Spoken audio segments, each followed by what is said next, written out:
네, 3일 예배 오신 우리 성도님들 진심으로 환영합니다. 네, 저희는 이사를 지난 일요일 날 해서 오늘까지 좀 지내고 있는데 이사를 오니까 더 좋은 것 같습니다. 그래서 예, 여기가 내 집이다라고 하는 생각이 더 들어서 참 좋은 것 같습니다.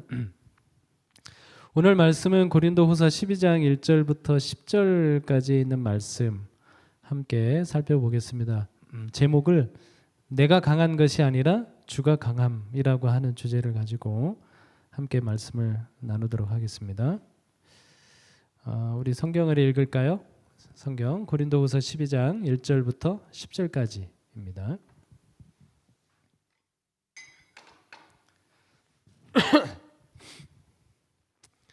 자, 우리 교독으로 읽겠습니다. 교독으로 제가 먼저 읽고 그 다음에 여러분들이 짝수절 읽어주시면 됩니다. 무익하나마 내가 부득불 자랑하노니 주의 환상과 계시를 말하리라. 내가 그리스도 안에 있는 한 사람을 아노니 그는 14년 전에 셋째 하늘에 이끌려간 자라. 그가 몸 안에 있었는지 몸 밖에 있었는지 나는 모르거니와 하나님은 아시느니라. 내가 이런 사람을 아노니 그가 몸 안에 있었는지 몸 밖에 있었는지 나는 모르거니와 하나님은 아시느니라. 그가 낙원으로 이끌려가서 말로 표현할 수 없는 말을 들었으니 사람이 가히 이르지 못할 말이로다. 내가 이런 사람을 위하여 자랑하겠으나 나를 위하여는 약한 것들 외에 자랑하지 아니하리라. 내가 만일 자랑하고자 하여도 어리석은 자가 되지 아니할 것은 내가 참말을 함이라. 그러나 누가 나를 보는 바와 내게 듣는 바와 지나치게 생각할까 두려워하여 그만두노라. 여러 계시를 받은 것이 지극히 크므로 너무 자만하지 않게 하시려고 내 육체의 가시 곧 사탄의 사자를 주셨으니 이는 나를 쳐서 너무 자만하지 않게 하려 하심이라. 이것이 내게서 떠나가게 하기 위하여 내가 3번 주께 간구하였더니 나에게 이르시기를 내 은혜가 내게 족하도다. 이는 내 능력이 약한 데서 온전하여짐이라 하신지라. 그러므로 도리어 크게 기뻐함으로 나의 여러 약한 것들에 대하여 자랑하리니 이는 그리스도의 능력이 내게 머물게 하려 함이라. 그러므로 내가 그리스도를 위하여 약한 것들과 능욕과 궁핍과 박해와 곤고를 기뻐하노니 이는 내가 약한 그때의 강함이라. 예, 아멘.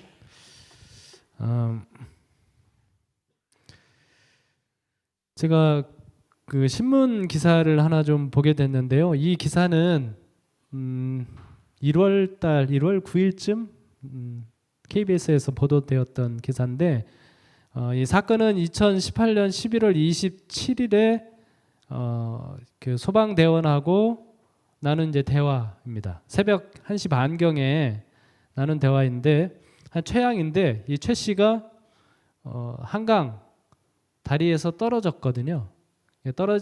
떨어졌는데 죽지 않았어요. 물에 빠졌는데 그 추운 겨울에 그래서 그분이 이제 119에 전화를 해가지고 그 물에 빠진 상황에서 전화를 해서 이제 대화를 나눈 내용입니다. 뭐 여러분 아시는 거? 네, 119입니다. 죄송한데요. 네, 들리세요? 제가 죄송한데 마포대교에서 뛰어내렸는데 네? 선생님이 마포대교에서 뛰어내렸다고요? 네, 뛰어내렸는데 한강인데 기침하면서 안 죽어서 전화드렸거든요. 지금 한강이라고요? 네네. 아 그래요? 네. 한강인데 말을 잘하시네요. 지금 강에서 수영하시면서 저하고 통화하는 거예요? 죄송한데 장난 전화 아니거든요. 네, 여보세요? 거친 숨소리를 내면서 장난 전화 아니에요? 예, 장난 전화. 우리가 장난 전화라고 생각 안 해요. 아니 좀 대단해서 말씀을 드린 거예요. 한강에서 수영하시면서 이렇게 전화까지 하는 거 보니까 대단해가지고 이렇게 대화 내용입니다. 이제 119 대원이 전화를 받았는데 한강에 빠진 사람이 이렇게 전화할 거라고는 기대할 수가 없는 상황이잖아요. 그래서 이제 혹시 긴가민가 믿지 못하는 상황에서 이제 대화를 나눈 내용이고, 물론 이제 출동은 했지만 늦게 가서 찾을 수 없었고 3일 후에 가양대교쯤에서 이제 시신으로 이렇게 발견된 그런 사건입니다. 사실 이제 제가 이 기사를 보면서 이제 이 119 이 전화를 받은 119 대원에 대해서 굉장히 이렇게 비난하는 이야기도 하고 조금 응대를 제대로 하고 빨리 이렇게 조치했더라면 좋았는데 이렇게 잘 믿지 못해가지고 이런 대화를 나눈 그것도 너무 아쉽기도 하고. 그런데 우리가 좀 한번 오늘 말씀과 연관돼서 생각하려고 하는 부분은 죽으려고 뛰어내렸잖아요. 근데 왜 119에 전화를? 그렇죠? 한번 좀 생각해 보면 좋을 것 같습니다. 한강에 뛰어내리는 사람이 많다 보니까 사실은 한강 다리 밑에 119 대원들이나 이게 응급 구조 요원들이 여차하면 이제 구하려고 그런 대기를 하고 있거든요. 그런데 이 한강에 뛰어내리는 사람들을 구조하는 방법에 대해서 제가 한번 글을 읽었는데요. 이게 조금 우스갯소리 같기는 한데 좀 생각해 볼 만한 내용이 있습니다. 이렇게 사람이 빠지잖아요. 그러면 구조대원이 보트를 가지고 탁 가면 사람 보고 이제 타라고 이제 건지려고 하면 잘 이렇게 타려고 하지 않는데요. 그러면 어떻게 하느냐? 어떻게 하면 좋을까요? 구해야 되는데 그 사람은 타려고 하질 않아요. 구조하는 배를. 네? 그러면 이제 한 두 가지 방법을 쓰기도 한데요. 첫 번째로는 배를 조금씩 뒤로 물린대요. 배를 조금씩 뒤로 물리면 이 빠진 사람이 그 배에 자기 발로 탄다고 하더군요. 자기가 이제 죽을까봐 그렇게 하기도 하고, 또 한 방법은 총을 들이대면서 올라오지 않으면 쏜다고. 그러면서 실제로 공포탄을 몇 발 쏘면 이 사람이 이렇게 배로 올라온다고 그런 이야기 하더라고요. 우스갯소리인지 진실인지는 잘 모르겠지만 사람이 아무리 결심하고 죽으려고 해도 우리 마음 저변에 뭐가 있어요? 살고자 하는 마음이 있어요. 살고자 하는 마음. 그래서 우리가 지난 시간들부터 고린도후서 11장과 12장을 읽어보고 있는데요. 여러분, 아무리 내가 인정을 한다고 해도 나의 약함이나 이런 불편함들을 뭐 하고 싶어요? 그것에서 벗어나고 싶어요. 내가 고난이나 이런 것들을 능히 담당할 만한 마음이 있다고 하더라도 뭐 하고 싶어요? 피하고 싶죠. 그렇죠? 거기에 있고 싶지 않습니다. 그런데 이제 우리 사도 바울의 이야기를 읽어보시면 오늘 본문은 특별히 사도 바울이 자기는 무엇을 자랑하는 사람이라고 이야기하고 있어요? 나는 내가 약한 그때의 강함이라 라고 이야기하면서 나는 이제 더 이상 약한 것에 대해서 약한 것에서 벗어나고자 하나님께 기도하지 않는다. 왜냐하면 그 약한 것을 통해서 하나님의 강함이 드러나기 때문이다 라고 하는 주제로 말씀을 하고 있습니다. 오늘 본문도 그런 내용을 이야기하고 있는데 같이 또 깊이 살펴보도록 하겠습니다.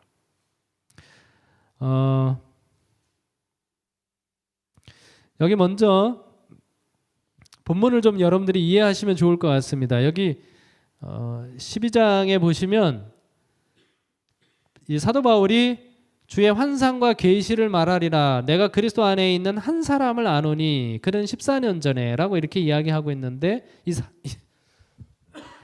누구일까요? 네? 예수님은 아닙니다.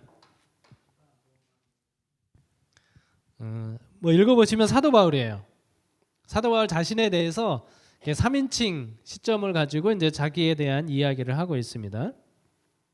사도 바울인데 사도 바울이 14년 전에 셋째 하늘에 이끌려간 자라라고 이렇게 이야기하고 있으니까 약 14년 전이면 어떤 때인가 하면 사도 바울이 안디옥 교회로 바나바가 불러서 올 때쯤 됩니다.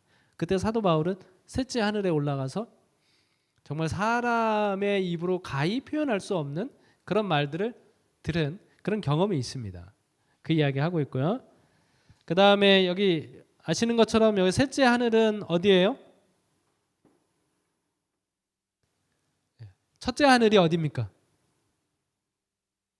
첫째 하늘은 이 지구의 대기권, 이 하늘을 말합니다. 둘째 하늘은 이 별들의 하늘, 별들이 있는 이 우주죠. 이 우주를 말하는 것이고, 셋째 하늘은 하나님과 천상의 존재들이 있는 곳이 바로 셋째 하늘입니다. 거기까지 사도 바울이 갔다 왔다는 것이죠. 그 다음에 2절 3절에 보면 이 가로로 되어 있습니다. 이 가로로 되어 있는 부분은 어떤 성경에는 있고 어떤 성경에는 없는 부분일 수도 있습니다. 자, 그런데 뭐라고 이야기하는가 하면 그가 몸 안에 있었는지 몸 밖에 있었는지 나는 모르거니와 하나님은 아시느니라, 이렇게 표현하고 있습니다. 이 말씀은 어떤 의미를 가지고 있을까요? 왜 사도 바울이 이런 얘기를 할까요? 자기가 몸 안에 있었는지 몸 밖에 있었는지 나는 잘 모르겠다. 근데 하나님은 아신다. 이 이야기를 하고 있습니다. 자기 경험인데, 이 이야기를 하는 목적은 이 바울이 이 고린도 교회에서 당하는 난처함이 있지 않습니까? 가짜 사도들이 와가지고요, 지극히 크다 하는 그런 사도들이 와가지고 사도 바울은 뭐가 아니다? 사도가 아니다라고 하는 그런 이야기를 하고 있거든요. 근데 어떻게 이 고린도 교인들, 특별히 사도 바울이 세운 교회잖아요. 어떻게 그 가짜 사도들의 말을 듣고 사도 바울을 배척하는 그런 일이 발생할 수 있을까요? 그 중에 힌트가 되는 부분이 바로 이 이야기거든요. 사도 바울이 이야기하고 있는 거. 이들이 말하는 건 무엇인가 하면 자신들이 몸 밖에서 빠져나가는 듯한 그런 황홀경을 경험하면서 뭐 했다는 거예요? 정말 뭐 이상과 비전과 이런 것들을 봤다고 이야기하는 것이죠.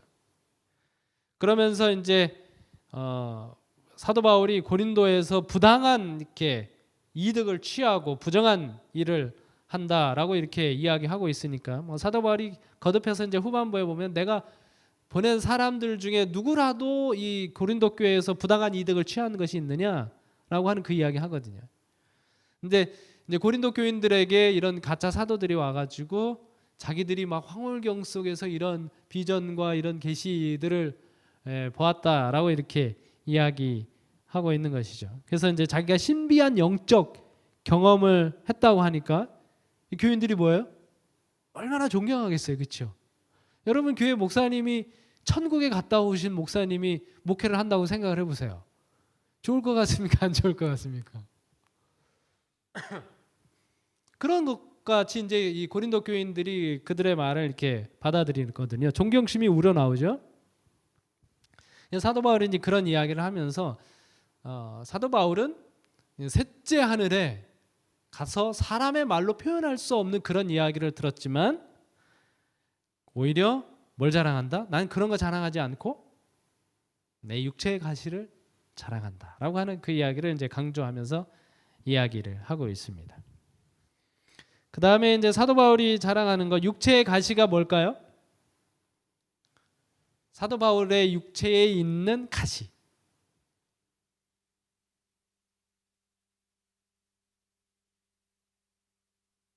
어떤 것들이 있을까요? 이 11장부터 이렇게 읽어보시면 참 흥미롭거든요. 11장에 있는 사도 바울이 자신의 약함에 대해서 이야기할 때는 교회를 위해서 당한 약함들이에요. 매를 맞았다든지, 그렇죠? 배 파선돼서 일주야를 바다 깊음에 있다든지 이런 것들, 교회를 위한 약해진 것들에 대하여 이야기를 했다면 12장에서는 자신의 약함에 대해서 이야기하고 있거든요. 그렇죠? 그래서 자신은, 사도 바울은 어떤 약점, 약함들을 가지고 있을까요?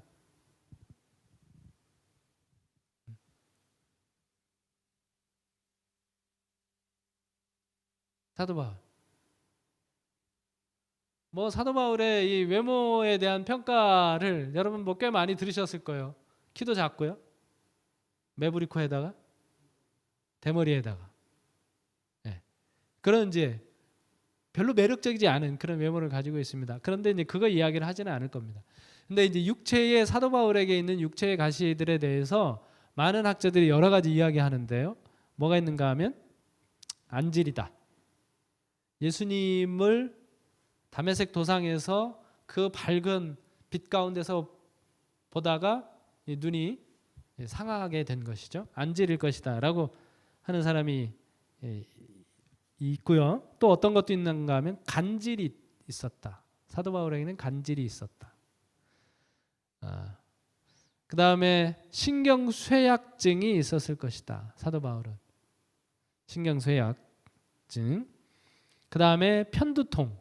사도 바울에 늘 있었던 것이 이제 편두통이다.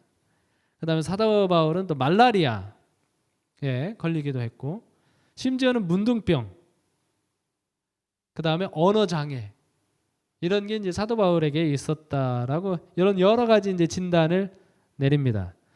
우리가 이제 그래도 많이 이렇게 받아들이고 있는 것들은 아마 이제 안지를 것이다. 갈라디아서를 읽어보시면 4장 15절에 갈라디아 교인들에게 사도 바울이 고마워하는 게 있는데요. 갈라디아 교인들이 할 수만 있다면 자기들의 눈을 빼서라도 사도 바울에게 주었을 것이다라고 하는 그런 이야기 하고 있으니까 눈병, 안지를 것이다라고 이야기하고 있는데, 그러나 이 중에서 완전히 신뢰할 만한 것은 없습니다. 확실한 건 없어요. 사도 바울이 자신의 육체에 있는 가시가 무엇인지 정확하게 설명하고 있지는 않습니다. 어쩌면 그것이 우리 모두에게 은혜가 될 수도 있어요.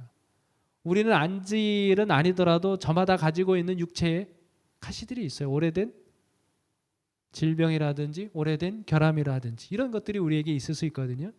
그게 있었다는 것이죠, 사도 바울. 근데 여러분, 한번 사도 바울의 입장을 생각을 해보면 사도 바울이 예수님에 대해서 너무나 잘 아는 사람이지 않습니까? 특별히 자기가 만약에 간질이었다면, 뭐 안질이었어도 마찬가지지만, 예수님께서 보지 못하는 사람에게 이렇게 진흙을 발라가지고 붙인 다음에 에바다가 아니네요. 눈이 열려라 그러니까 어떻게 해요? 눈이 열렸잖아요. 그렇죠? 사도 바울도 아나니아가 와가지고 비늘이 떨어졌잖아요. 근데 그 사람은 보는데 아무 지장이 없이 완전하게 회복이 됐는데 자기는 평생 이 안질 때문에 고생을 하고 있어요. 사도 바울의 마음이 어떨 것 같습니까? 만약에 이제 간질이라고 쳐도, 간질이었다고 하면 사도 바울이 이 얘기 알 거 아닙니까? 예수님께서 변화산에서 내려왔을 때 거기 한 아버지가 자기 아이를 하나 데리고 왔잖아요. 이 아이가 무슨 아이예요? 간질에 걸렸어. 그래서 불에도 넘어지기도 하고 물에도 들어가기도 하고. 그러니까 아버지가 얼마나 안타까운지 모르겠어요. 제자들한테 이야기했는데 제자들이 아무도 고치지 못해요. 그 밤새도록 제자들과 그런 씨름을 하다가 드디어 누가 내려오셨는가 하면 예수님이 내려왔죠. 그러니까 예수님이 너무 반가워가지고 이 아버지가 예수님에게 하는 말, 할 수만 있거든. 이 아이를 좀 고쳐달라고. 그때 예수님이 뭐라고 말씀하셨는가 하면, 할 수 있거든이 무슨 말이냐? 믿는 자에게 능치 못할 일이 없다, 이렇게 말씀하셨거든요. 그리고 그 아이를 완전히 고쳐주셨어요. 믿는 자에게 능치 못할 일이 없다라고 말씀하시고, 믿으면 그 간질도 고침을 받았는데 왜 내 간질은 안 고쳐지죠? 사도 바울이 늘 입에 달고 모든 교회 성도들에게 이야기하는 것, 믿음으로 말미암는 의잖아요. 진짜 믿음에 대해서 사도 바울이 늘 가르쳤잖아요. 근데 자기도 이 간질에 대해서 기도하면서 사도 바울이 할 수만 있으면 예수님께서 고칠 수 있다고 하는 거 믿지 못했을까요? 사도 바울이 믿었죠. 근데 그 믿음대로, 자기 믿음대로 그게 돼요, 안 돼요? 안 돼요. 평생 그게 따라다녀요.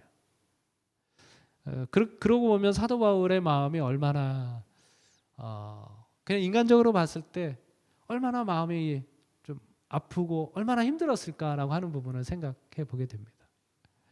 우리가 교회에서 이렇게 생활하면서 어느 분은 되는데 어느 분은, 나 같은 경우는 되지 않고 얼마나 마음이 아픕니까?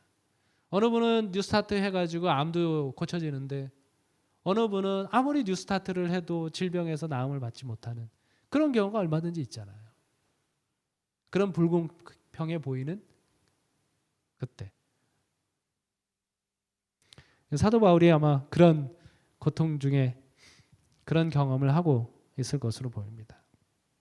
그래서 이 문제를 위해서 하나님께 기도하죠. 보면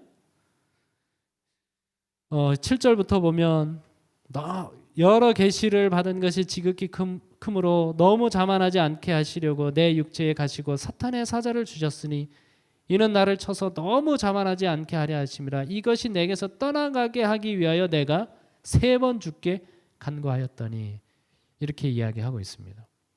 여기 육체의 가시라고 표현되어 있는 거 헬라어로 스콜롭스라고 하는 단어인데요. 이게 그를 이렇게 계속해서 이제 괴롭히는 가시를 이야기하고 있습니다. 이게 얼마나 자신을 괴롭히는 문제인지 사도 바울은 뭐라고 표현하고 있는가 하면 이게 누구다? 사탄의 사자다. 그리고 사탄의 사자라고 하는 것뿐만 아니라 뭐라고 표현하고 있는가 하면 주께서 나를 뭐 했다? 네? 나를 쳐서 너무 자만하지 않게 하려고 주신 것이다 라고 이렇게 표현을 하고 있습니다. 지금까지 자기의 연약함에 대해서 쭉 나열을 해왔는데 사도 바울이 그 연약함의 목록 가운데서 가장 커다란 연약함인 이 육체의 가시, 그 고통스러운 경험에 대해서 이야기하고 있습니다. 그가 그걸 자랑하고 있어요. 그 자랑을 할 때 어떻게 보면 자기를 진짜 자랑할 수 있도록 이끌어갈 수 있는 계시, 환상과 계시에 대해서는 입을 닫고 뭐에 대해서? 자기를 너무나 괴롭히고 힘들게 했던 그 가시에 대해서 사도 바울이 자랑을 합니다. 이거는 왜냐하면 너무 뭐하지 않도록 하기 위한 것이라고요. 너무 자만하지 않도록 하기 위한 것이라고. 여기 성경에 보면 이 가시라고 하는 것이 얼마나 괴로운 것인지 표현한 이 용어가 쓰여진 성경절들입니다. 여기 민수기 33장 55절 한번 읽어주시겠어요?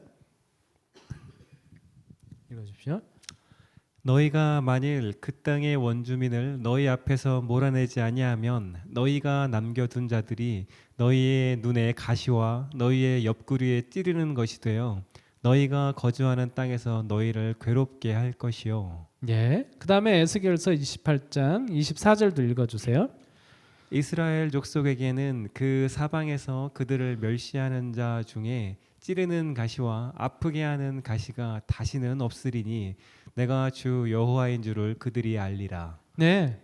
이스라엘 백성들이 역사적으로 가나안 땅에 들어가서 당하는 모든 고통에 대해서 하나님께서 뭐라고 말씀하셨는가 하면 뭐 때문에 당하는 고통이에요?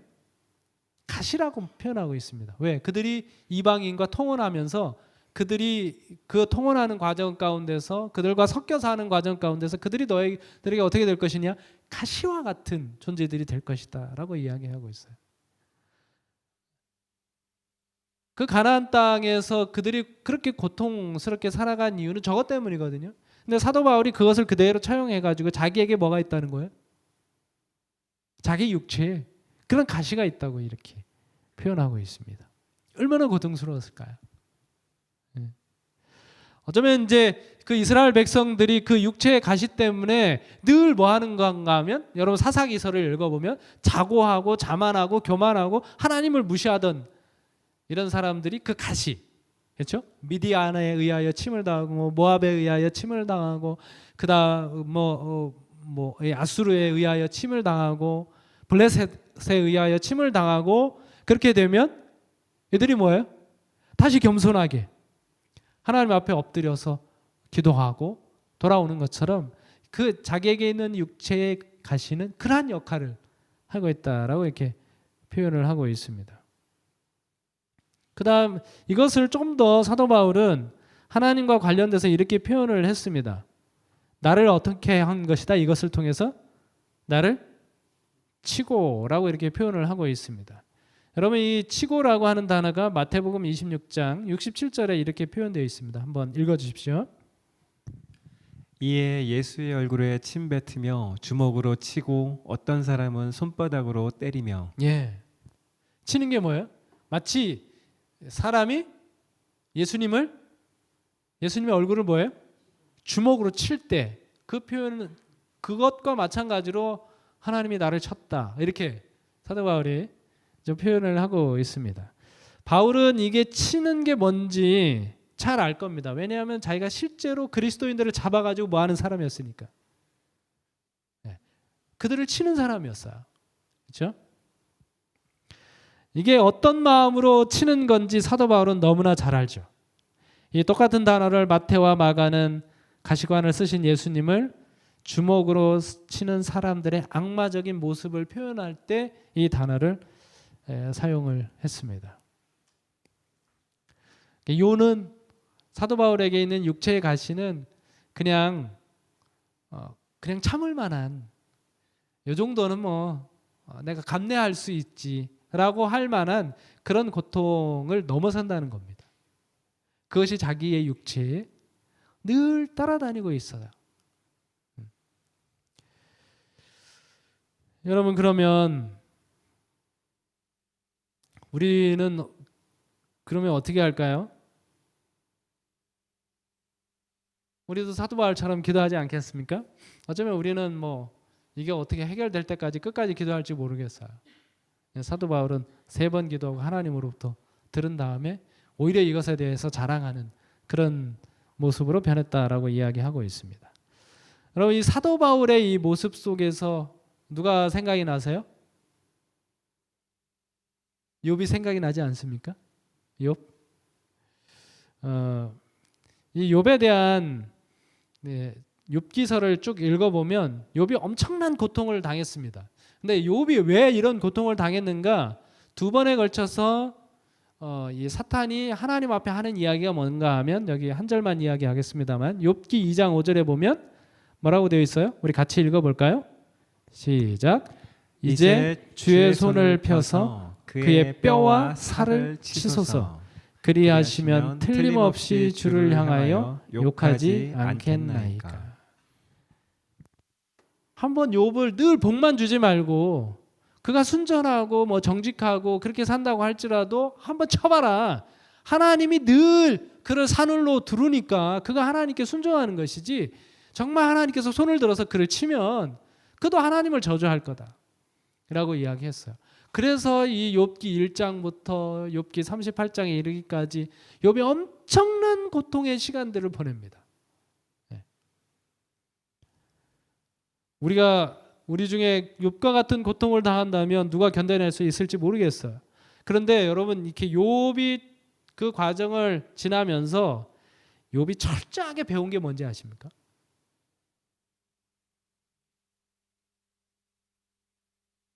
욥이 진짜 그 과정을 통해서 배운 게 뭘까요?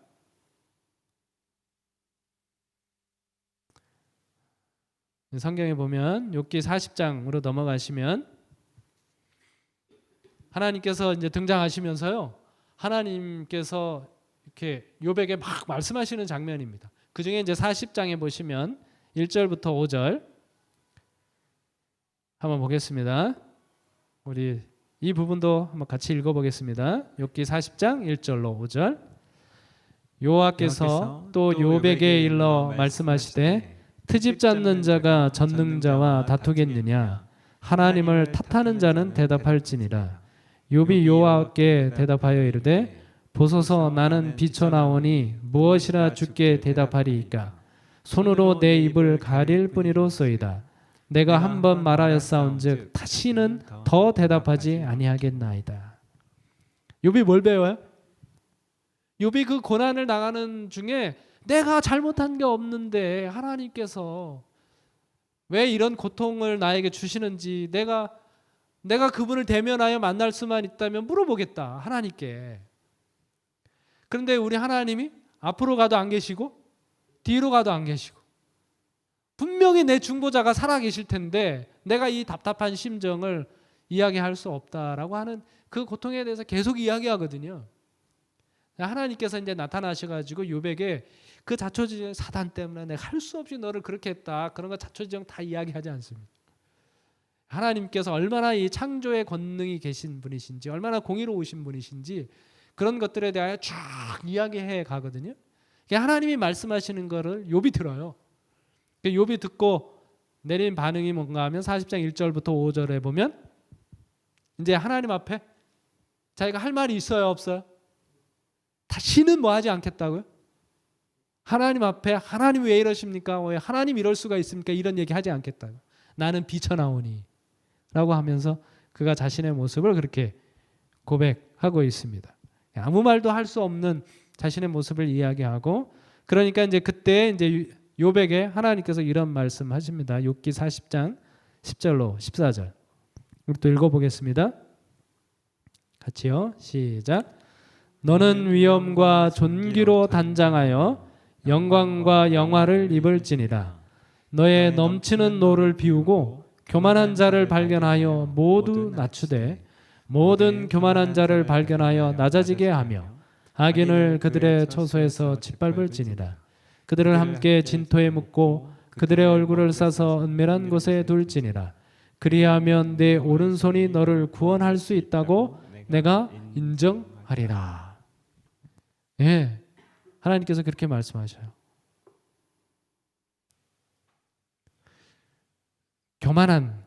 하나님께서는 교만한 자를 낮추시는 분이신데, 네가 만약에 이 세상에 있는 모든 교만한 사람을 다 찾아가지고 낮출 수 있다면 네 스스로 자신을 구원할 수 있을 거라고 인정할 거다. 하나님께서 이렇게 말씀하셔요. 뭐 욥이 이제 그 과정들을 다 거친 다음에 결국 하나님께 고백하는 말은, 내가 전에는 하나님을 듣기만 하였었더니 이제는 본다고, 그렇게 고백하면서 하나님에 대해서 그가 알게 된 것을 고백합니다. 그래서 욥이 이 과정들을 통하여 배운 가장 중요한 교훈은 무엇인가 하면 겸손이에요. 자기가 아무리 의롭게 살았다고 할지라도 하나님 앞에 입을 벌려서 이야기할 수 있는 사람이 이 세상에 아무도 없다. 오직 하나님 앞에 우리는 겸손할 수밖에 없는 사람이다 라고 하는 것을 욥이 배우게 된 것입니다. 바울에게 있는 육체의 가시도 그와 같은 역할을 하는 것이라고 이야기하고 있습니다. 그 다음에 육체의 가시라고 번역된 이 단어 스콜롭스라고 하는 이 말이 또 어떤 뜻을 가지고 있는가 하면 말뚝이라고 하는 뜻도 가지고 있거든요. 굉장히 날카로운 말뚝입니다. 그냥 가시는 괴롭히는 그런 역할을 한다면 말뚝은 뭐 하는 거예요? 말뚝은 땅에 박아버리는 거죠. 꽤 의미가 있다고 생각이 듭니다. 그 민이라고 하는 그 신학자가 이렇게 이야기했거든요. 몸속에 그리고 하나님의 뜻이 깊이 관통되어 있어 도저히 제거가 불가능한 날카롭고 고통스러운 어떤 것이라고 이야기하고 있습니다. 그러니까 이 말뚝이라는 말 속에 어떤 그림이 그려지는가 하면 이 육체의 가시는 자꾸만 우리가 땅을 벗어나서 자기를 높이려고 하고 자고하려고 하고, 그렇게 할 때 이 말뚝이 뭐예요? 우리의 속을 관통해서 우리를 어디다 박아버리는 거? 좀 뭐 상상하기는 좀 잔인한 것 같지만 우리를 어디다 박아버려요? 땅에다 박아버리는, 겸손하게 엎드리게 하는 이러한 역할이 바로 육체의 가시다라고 이야기하고 있습니다. 사도 바울이 그 육체의 가시를 통해서 그가 경험하고 있는 것이에요. 흥미롭지 않습니까? 이게 똑같은 가시인데요, 육체에 있는 가시인데 이거는 사탄의 사자가 될 수도 있고 하나님께서 나를 쳐서 나로 하여금 자만하지 않게 하는 것이 될 수도 있어요. 아마 우리 중에 다 그런 것들을 가지고 있을 것입니다. 때로는 그것이 사탄이 나를 정말 힘들게 하고 하나님에 대한 불평을 하게 하고, 어떻게 하나님이 그럴 수 있습니까? 나 같으면 그렇게 안 할 텐데, 이해할 수 없는 것처럼 하나님에 대해서 원망하고 하는 것이 될 수 있는데, 가만히 생각을 해보면 여러분, 하나님께서 오히려 그것을 통해서 우리를 뭐하게 해요? 우리를 겸손하게 해요. 진짜 하나님을 알게 해요. 그래서 우리가 당하는 그 시련이나 어려움들에 대해서 우리가 그런 자세를 가지고 바라볼 필요가 있다고 생각이 듭니다. 저게 나를 신앙으로 떠나게 하는 그것이 아니라, 사탄은 그렇게 하겠죠. 그것을 통해서. 근데 하나님은 그런 것들이 올 때 우리가 그것에 대해서 어떤 신앙을 가지고 대하느냐 굉장히 중요한 것입니다. 이것을 통해서 하나님은 나를 뭐 하려고 하셔요? 겸손하게 하려고 하고 있습니다. 둘째 천사의 기별, 여러분 아시죠? 둘째 천사의 기별이 무엇입니까?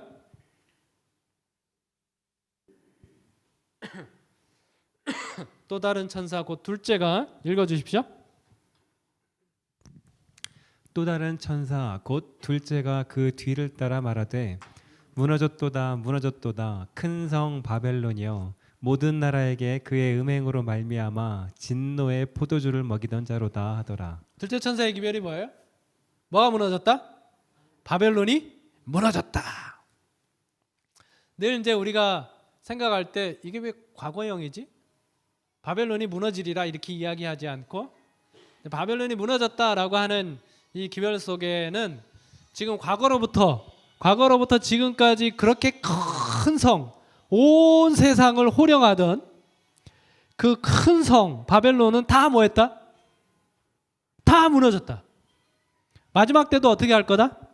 그와 같이 무너진다라고 하는 것이 이 기별 속에 담겨져 있습니다. 그래서 우리가 성경을 통해서 바벨론을 이렇게 살펴보면 가장 먼저 이 바벨론에 대한 이야기가 등장하는 것이 창세기 11장에 있는 바벨탑 사건입니다. 이 바벨탑 사건을 통해서 우리에게 주는 교훈이 뭐예요? 하나님께서 다시는 물로 세상을 멸망시키지 않고 언약의 무지개를 통해서 그런 확신을 줬는데도 불구하고 바벨탑에 모여 있었던 모든 사람들 거기에는 불신자만 있는 게 아니었어요. 처음에 신자들도 있었어요. 그런데 어떻게 해요? 그것을 불신하고 자기 스스로의 힘과 공로로 구원을 성취하고자 했던 정신이 바로 바벨탑에 있었던 정신이에요. 우리의 이름을 뭐 하자? 우리의 이름을 내자. 뭐 하는 것으로? 우리를 스스로 구원하는 일로 우리의 이름을 내자라고 하는 것입니다. 이게 예수님 당시의 바리새인들에게 그대로 적용되지 않습니까?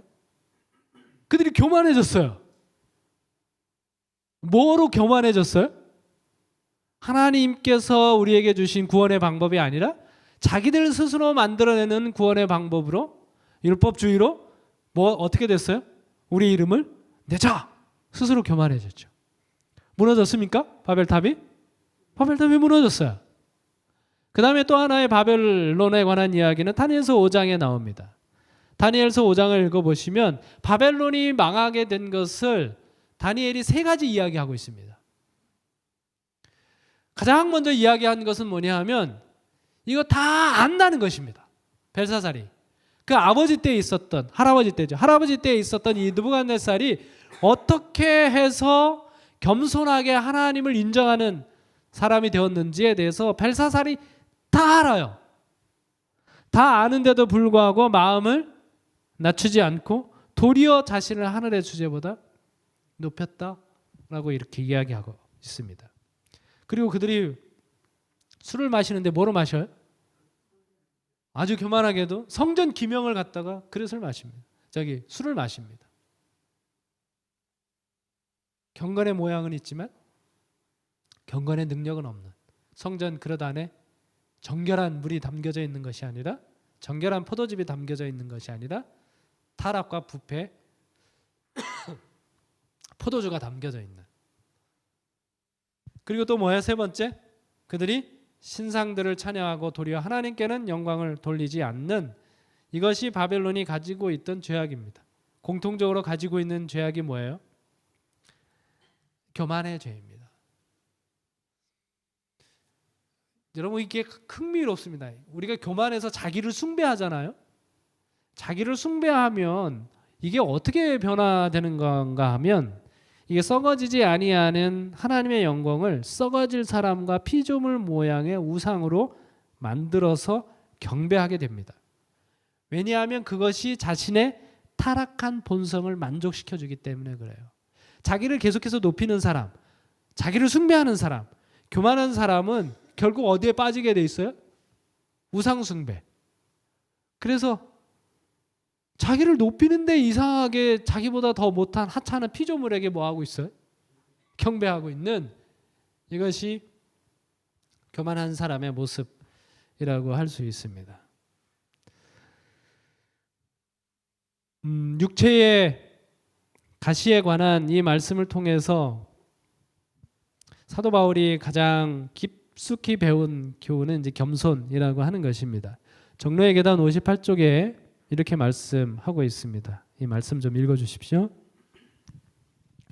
그리스도 예수 안에서 새로 지음을 받은 자는 다시는 기왕의 정욕을 따라 행치 아니하고 하나님의 아들을 믿음으로 말미암아 그의 발자취를 따라가게 되고 그의 품성을 반사하게 되고 그의 깨끗하심과 같이 자신을 깨끗하게 할 것이다.